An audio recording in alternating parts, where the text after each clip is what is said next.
Hi everyone. So in this program we are going to see TCP socket programming using Java. So we all know what TCP is, and socket is nothing but a process within the system.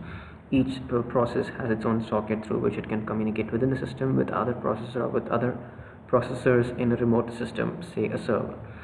So in this experiment we are going to implement socket programming. We're going to implement TCP using socket programming, and this program, what it basically does is it takes a random string or a random sentence from a client, and then it converts it to capital, it converts all the letters into caps, and then it sends it back to the client. This is all it's going to do. It's very simple. So this is how we're going to start. We import the java.standard IO packages and java.net packages because we are going to use Java networks. And so within the main function, we first have to create a socket, and for creating a socket, this is the syntax that we use: server socket, a socket object, and this will be the port number with which we are going to communicate. In our case it's going to be 6789, and within that now we have to enable that socket. We enable the socket by using this method. Socket connection socket will be only if you accept this particular socket will a connection be opened, and each socket handles one connection. So basically if there is dot accept, and that particular socket is going to accept only one connection, and then we create a buffered reader. It basically streamlines the input that we get from the input stream, and again input stream is nothing but the the input channel of a socket, and output stream is nothing but the output channel of the socket. So this is our buffered reader object, and new buffered reader, new input stream reader, connection socket dot get input stream. Get input stream is what we use to get the input stream. We can do one more thing. We can create an input stream object, input stream reader object, and then we can use the connection socket method to get this thing. But since we we could just directly call the object, and then we create an output stream because we need to send the data as well. So let's just go with the flow by showing the server code and the client code side by side.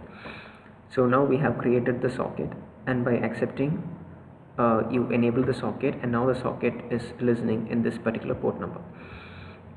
Now let's go to the client. So it's a similar thing. Right now we have to create a socket for the server, and then you have to specify where the socket is running, the location of the socket, and the port number. So yeah, so this is within the client code, and again we create another buffered reader for the same reason, because we need a channeled stream of inputs. So this works much better than other input procedures. And we create a buffered reader, and then we specify the socket, the location of the socket, and the port number. Since the server and the client programs are running within the same system, we just give our local host, or else we could directly give the IP or the domain name. And we create again an output stream because we are again sending data to the server from the client, and we create and then we create a client socket input stream. This is to practically get and receive data from the server. So it's pretty straightforward, and you get the sentence through the command line. In our case it's going to be the command line. So here we get the sentence which has to be transferred, and then here we write those sentence into bytes so that we can put it in the output buffer. So what we do is we use the output stream object, and then we write bytes into it, and then we send it out to the server.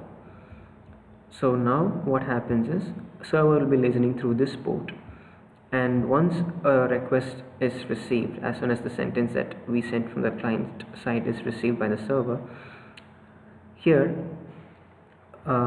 it takes the thing.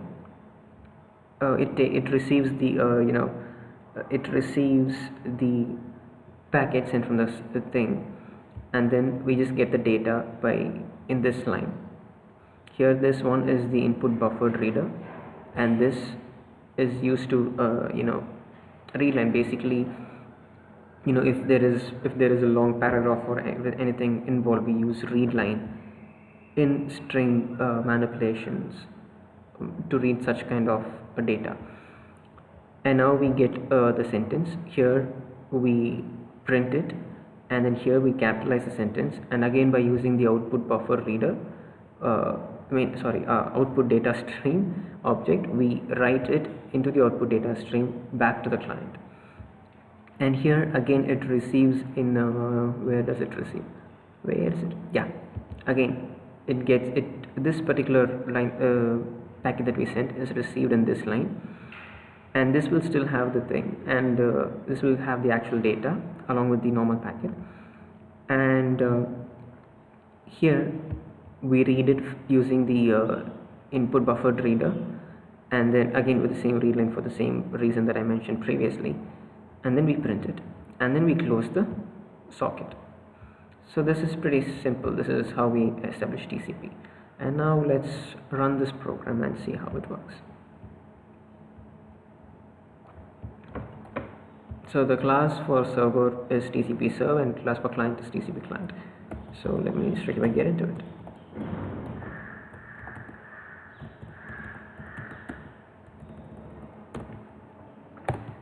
So now the server is created, the port will be created, and the port will be listening, because right now till the accept method and the input buffer out buffer will be created, input data stream and the output data stream will be created. And here we again, now we'll run the client program.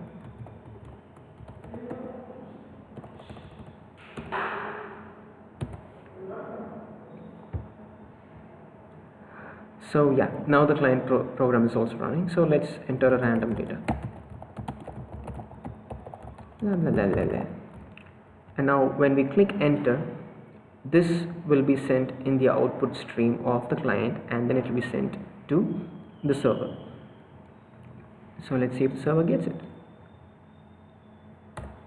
Yeah, see, now the server got the data that we sent, and what server does is, as in the code, it takes the data, it converts it into all caps, and it puts in its output buffer stream, and then it sends it. And now as soon as this one sends the data, this client server, the client server will actually, not client server, I'm sorry, the client will be listening for the server communication, and then it takes it through the input buffer stream. So that's it. Hope it was interesting. Thank you.